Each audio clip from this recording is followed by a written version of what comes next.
Bom, a Paula falou em coletividade e... Eu acho que é assim que surge na criança, por exemplo, o instinto de política. Eu acho que a noção de que tu vive em esferas que tu precisa conviver com muita gente e grupos, e assim tu desenvolve esse senso. E que tu tem a necessidade de conquistar algo. Porque a política é, como a professora Paula muito bem colocou, é a busca por uma conquista de direito, principalmente nas instituições ligadas ao Estado. E eu acho que aí a gente pode entrar... Exatamente, eu ia puxar essa questão aí. Nós estamos lutando por o Diguinho ainda não, mas eu espero que ele pretenda semestre que vem eu começo vai entrar e a participar da questão do diploma, né, pessoal?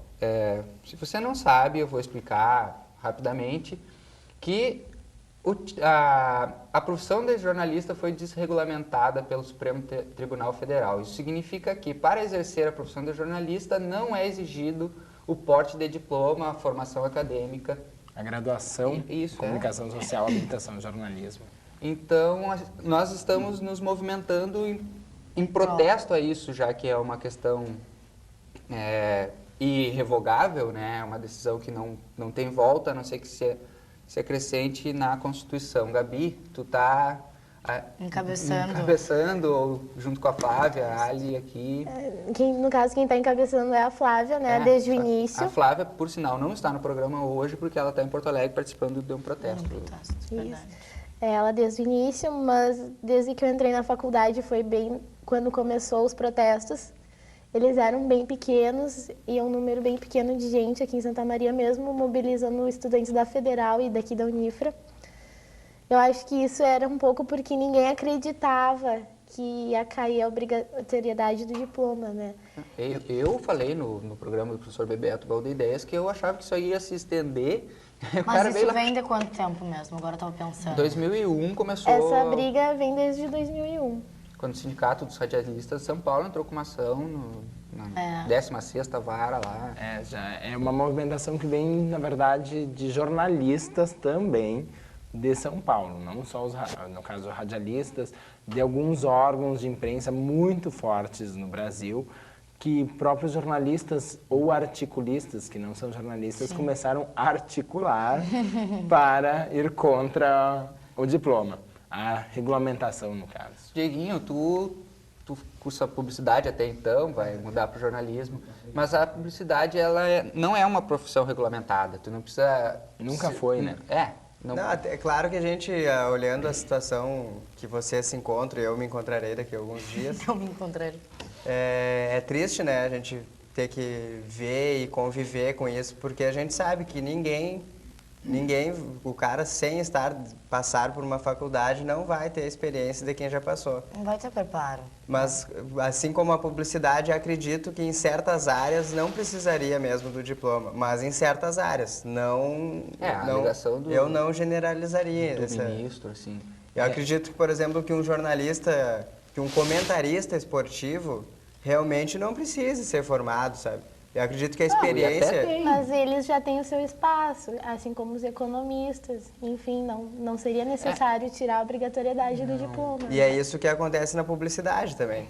Que o cara que mexe só em coreo, ele não precisa ser formado. Ou o cara que mexe só em atendimento, ele não precisa ser formado. Mas os diretores que coordenam tudo isso, esses sim precisam ser formados. E eu acredito que o jornalismo vai acabar caindo nisso. Que a gente, infelizmente... teremos formados nas áreas onde vão nas diretrizes. Sabe que na publicidade existe o conselho, né? O CONAR, né? Que é o CONAR, né? Que regulamenta, enfim, essa situação. E no jornalismo nós temos um problema enquanto categoria, que é uma visão que eu não sou ligado ao movimento, assim, sou agora, porque eu acho que era isso, né? Eu achava que não ia ser, nunca ia cair. Só que o jornalismo enquanto categoria, ele está meio esquecido desde a ditadura militar, quer dizer. Então, o jornalista, isso é uma visão minha que sou jovem, mas eu percebo assim historicamente que o jornalista fez lá o seu papel durante a ditadura, foi para o exílio e aí, tchau, para essa categoria regulamentada, continuou, estava aí o sindicato não muito fortalecido, que é o que a gente vê, e eu acho que essa quebra, esse rompimento, ela está fazendo que se articulam coisas novas. Que eu acho que está sendo muito positivo. Eu não sei pela Gabriela o que está sendo pensado dentro do movimento. Bom, na verdade, essa decisão do STF foi um nocaute para nós, né? Tanto para os estudantes quanto para os profissionais. Mas, enfim, o lado bom que eu estou vendo disso tudo é o quanto a gente está unido, ou estamos nos unindo aos poucos, né? Eu acho mais estamos nos unindo do que estávamos unidos. É verdade. Aquele protesto em Porto Alegre que a gente foi muito legal. Ver Foi na semana passada. Semana né? passada. Muita gente de diferentes universidades, professores, até o reitor da PUC estava presente lá. E era interessante, assim, tu olhar ao redor e não conhecer ninguém, mas ver que aquela pessoa Tem uma coisa em comum. tem uma coisa em comum contigo, estava gritando do teu lado. E aí aquele anseio que tu tem quando tu entra na questão política e partidária e tal, às vezes, né? Mas, Gabi, uma coisa, tu sabe me dizer se esses protestos, eles eram, assim, tão frequentes desde 2001, quando começaram a falar? Bom, eu comecei a me envolver com esse Pois é. assunto quando eu entrei na faculdade, que foi no início do ano passado. Desde que eu entrei na faculdade, no semestre que eu entrei teve um protesto e no meu segundo semestre teve outro. Esse ano, porque o ano passado era para ter sido a votação que veio eu sendo lembro. adiada. É. A partir daí que eu saiba, os protestos se intensificaram, mas antes de eu entrar na faculdade, Não, Eu assim tava como bem tu- ligada Vou ter que disso. cortar de novo. Tá, não Precisa fazer um intervalo. A gente já volta com mais diploma do jornalista.